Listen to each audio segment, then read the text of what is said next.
Liebe Freunde, herzlich willkommen zurück zu unserem Herzenstore öffnen Podcast mit euch, mir und vor allem dir, liebe Biene. Hallo, lieber Benny.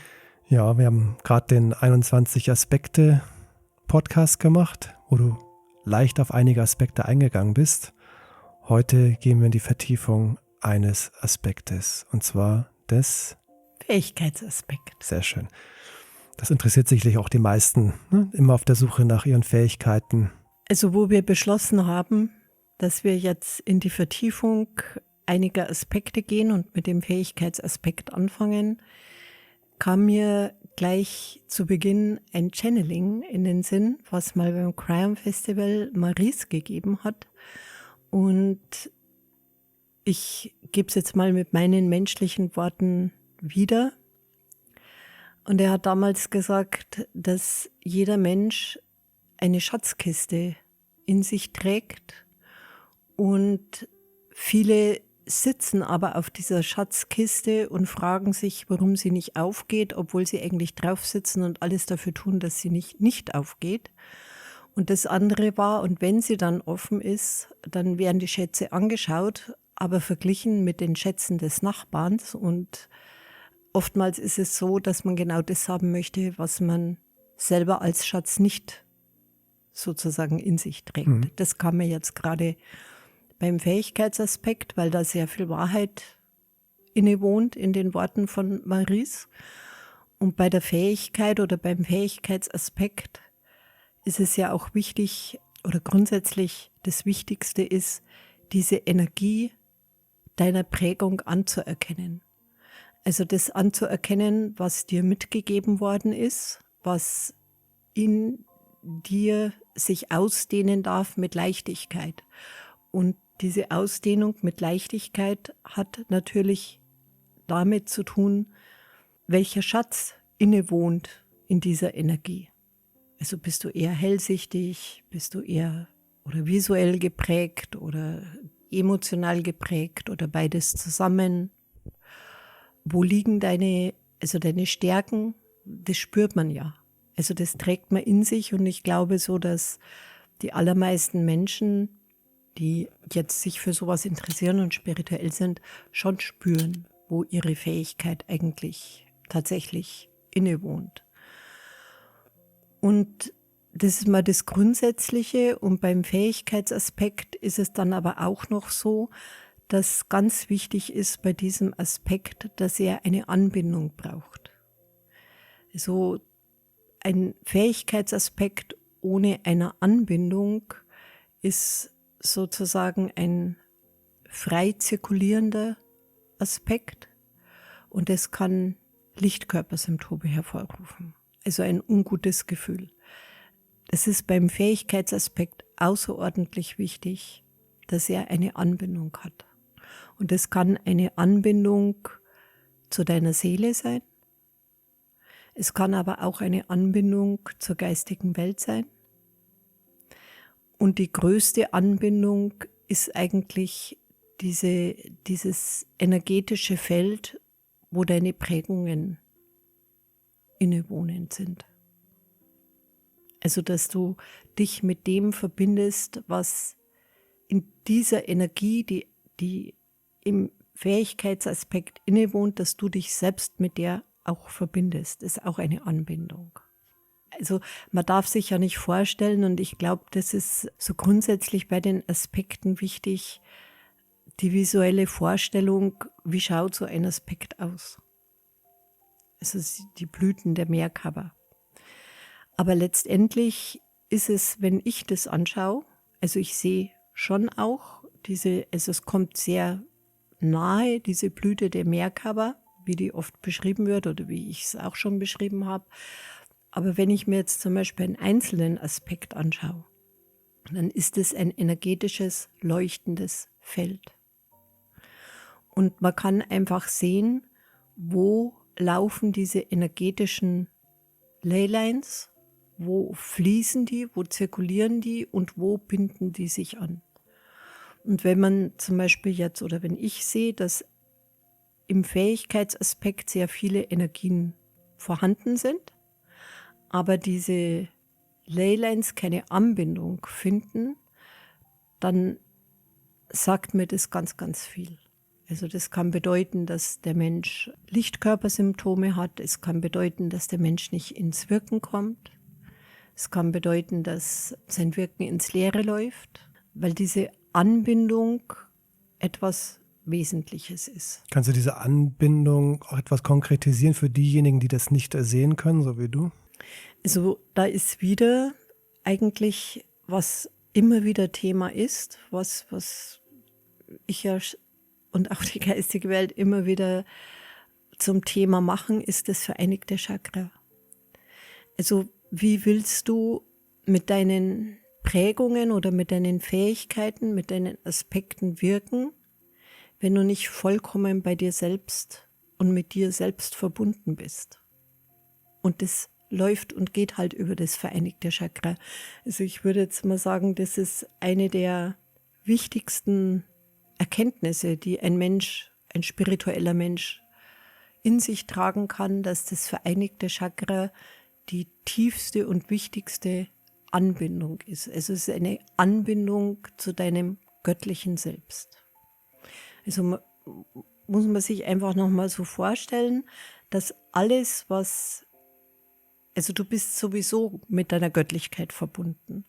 Aber in dem Augenblick, wo du so tief eintauchst, wird alles andere unwichtig. Deine Sorgen, dein Alltag, deine Probleme, auch vielleicht deine Freude, auch das, also alles, was die Energie, die dich im Kollektiv umgibt, ist für ein vereinigtes Chakra störend. Und wenn du dann im vereinigten Chakra bist und mit dem Gottes selbst verbunden bist, kann man sehen, dass, also ich bleibe jetzt mal beim Fähigkeitsaspekt, das ist aber bei allen Aspekten so, dass diese Zirkulation der Energie sich verändert.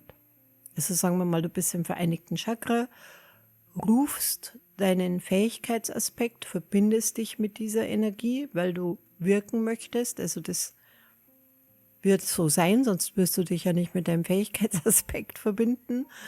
Und dann beginnt dieser Fähigkeitsaspekt ganz anders zu zirkulieren, als wie wenn du nicht mit diesem Fähigkeitsaspekt verbunden bist. Und natürlich kann man dann auch sehen, dass das, was eingebettet worden ist, sozusagen als Energie hervorsticht. Also das ist wie so ein Aufploppen. Also wenn du jetzt zum Beispiel sehr hellfühlig bist, das ist jetzt ein sehr abstrakter Begriff für einen Aspekt, aber für das Verständnis vielleicht zu wecken, dann kann man einfach sehen, wie diese Fähigkeit sich erhebt oder anders zirkuliert als vorher. Und die geistige Welt, also das wäre jetzt die zweite Anbindung, die Anbindung zur geistigen Welt, also dass man sich mit der geistigen Welt verbindet und sozusagen eine allumfassende Anbindung schafft. Also zuerst zu dir selbst, dann zur geistigen Welt und dich dann mit dem verbindest, was du in dir trägst als Fähigkeit oder als Fähigkeiten. Und dann beginnt sozusagen der Fähigkeitsaspekt zu wirken. Also dann gibt dir Energie frei, die vorher nicht freigegeben worden ist. Und mit dieser Energie kannst du dann zum Beispiel eine Heilsitzung viel intensiver und viel intensiver vollziehen, als wie wenn du einfach nur in Anführungsstriche einfach nur die Hände auflegst. Also die Aspekte, die sind deine Mehrkaber, aber sie dienen dir auch. Also das ist ein Teil, der dir dienlich ist. Aber mal eine andere Frage, wir machen das jetzt nicht so, aber wenn jemand tatsächlich einfach sich irgendwo hinsetzt und die Hände auflegt, ist das, was du gerade beschrieben hast, nicht eigentlich ein natürlicher Prozess, dass sich von alleine in diesem Zustand, in dieser Absicht, in die man ja geht, zu heilen, auch die Chakren vereinigen und eine Anbindung an höhere geistige Wesen oder an die geistige Welt entsteht? Oder macht das wirklich nochmal einen Unterschied Ja, am es macht Ende? schon einen Unterschied. Also natürlich, also du kannst ja, also es wäre ja dann immer so, Benny. Also natürlich, also wenn ich dich heute umarme, macht es ja irgendetwas mit dir.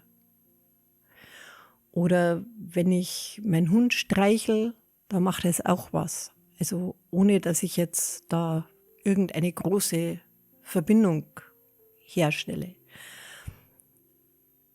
Aber eine Energie und gerade die Energie in den Aspekten, die brauchen etwas anderes. Also die brauchen, um ihre Wirksamkeit deutlich, sagt man da, auszudehnen, brauchen sie eine tiefe, tiefe Absicht und eine Verbindung. Also gerade ein Fähigkeitsaspekt braucht eine Anbindung.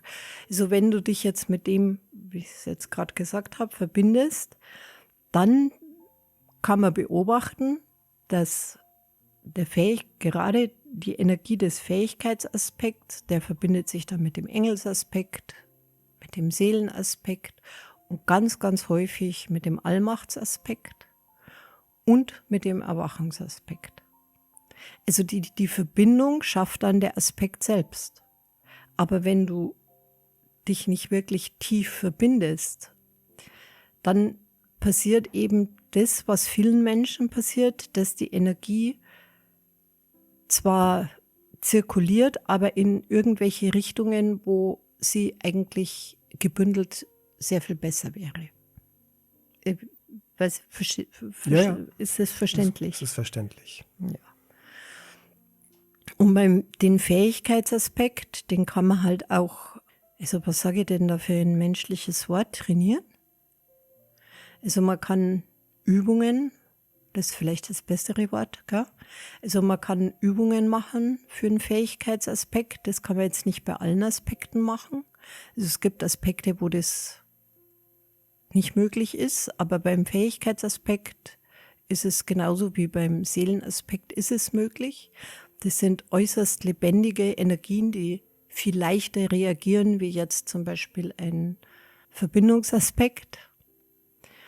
Und dieses Üben hat damit zu tun, dass ich muss immer wieder zu der Grundbasis zurückkommen, dass du anerkennst, welche Schätze in dir sind.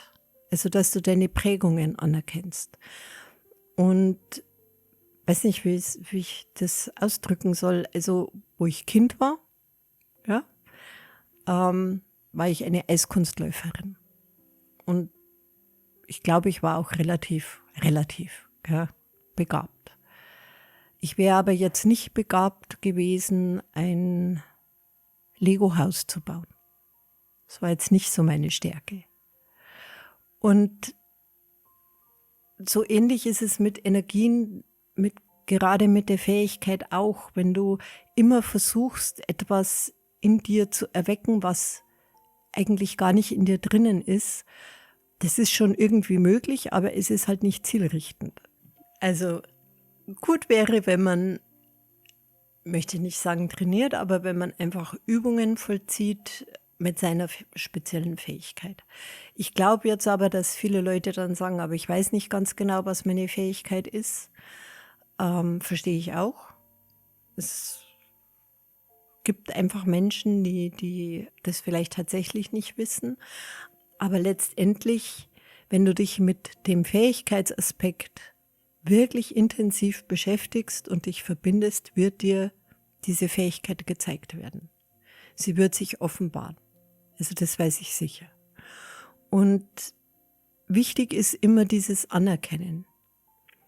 Und es gibt ja also viele Sachen jetzt bei uns sowieso, wo Übungen, die man machen kann, jetzt von Schritten oder wie auch immer. Aber was auch wirklich wichtig ist, sind zum Beispiel heilende Worte. Also Worte, die man ausspricht, haben eine große Kraft.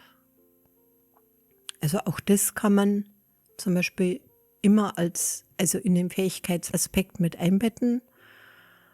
Ja, das denke ich mir halt auch oft so, wenn man dann Menschen hat, die dann sagen, ja, aber ich weiß nicht, was meine Fähigkeiten, ich möchte gerne heilerisch fähig sein oder tätig sein und so. Und dabei die größte heilerische Kraft nutzt ja jeder jeden Tag. Ist sich dessen oft gar nicht bewusst. Ne? Das sind halt wirklich Worte, Ja, was man mit Worten alles machen kann. ja. Also Worte, also wenn man jetzt, so wie du sagst, gell, das sage ich ganz oft, kommt aber auch öfters von der geistigen Welt. Also Worte können heilen und Worte können ganz stark verletzen. Und das ist schon so, wie du sagst. Ich glaube, die meisten Menschen sind sich dessen gar nicht bewusst, was Worte bewirken können. Und wenn man sich aber mal dessen wirklich tatsächlich richtig bewusst wird, dann achtet man auf seine Worte. Eine andere große Fähigkeit, die ganz, ganz viele haben und es gar nicht ernst als solches anerkennen, ist die Fähigkeit, empathisch zuzuhören, oder? Das ist mit das Allerwichtigste überhaupt. Also der Beginn einer großen oder tiefen Bewusstwerdung ist ja die Empathie oder das Zuhören. Raum schenken, Raum Genau, öffnen für ja. Menschen. Ne? Jemand zu akzeptieren in seiner Meinung, jemand zuzuhören, das ernst zu nehmen. Und ich glaube, dass ganz viele Menschen einfach verlernt haben, wirklich zuzuhören. Und da gibt es ja ganz viele Fähigkeiten, es wird mir ja oft bei den Abenden auch von den Ursprungsnamen oder Lebenssätze oder wie auch immer Fragen gestellt und was bedeutet es? Oder wenn ich Lebenssätze mache, also halt für Menschen channelt, dann kommt ja dann zum Beispiel auch wirke heilend, liebend oder Verknüpfungen der Liebe oder Fürstenperlen und also da kommt ja ganz viel in solche Richtung und wenn man da genau dahinter schaut, was ist da eigentlich gemeint, zum Beispiel Liebesverknüpfung, wäre jetzt sowas, was du sagst. Also die Verknüpfung von Liebe, die man einen Menschen mit seiner Achtsamkeit und seiner Aufmerksamkeit schenkt und die mit der Fähigkeit des Heilens zum Beispiel verknüpft. Also oftmals ist es sehr viel einfacher, als man sich vorstellt. Wenn man sowas liest, denkt man dann immer gleich an, ja, aber wie kann ich das verknüpfen? Wie, verstehe ich auch. Aber letztendlich ist es oft ganz einfach. Und Worte, also finde ich jetzt, haben oftmals die größte Kraft. Ja, man kann mit einem Satz Hunderttausende berühren, Ja. auf einmal. Und man kann mit einem Satz aber auch Alles ein Leben kaputt zerstören. machen. Ja. Ja. Ich finde auch, deswegen habe ich es auch erwähnt, ne, das sind eigentlich so, weil die Menschen immer auf der Suche sind, ja, aber was sind meine Fähigkeiten? Es ist so offensichtlich eigentlich schon da. Und wenn man dann seinen Fokus da reinlenkt, dann fängt man noch feiner zu spüren, aha, okay, und dann dehnt sich das aus, das Bewusstsein seiner eigenen Fähigkeiten. Ne? Ja, aber es gibt schon Menschen, die auch so sehr spezifische Fähigkeiten haben. Also auch die Hellsichtigkeit ist ja eine große Fähigkeit. Ich glaube, was da öfters bei den Menschen ist, dass sie nicht wissen, was sie damit anfangen sollen.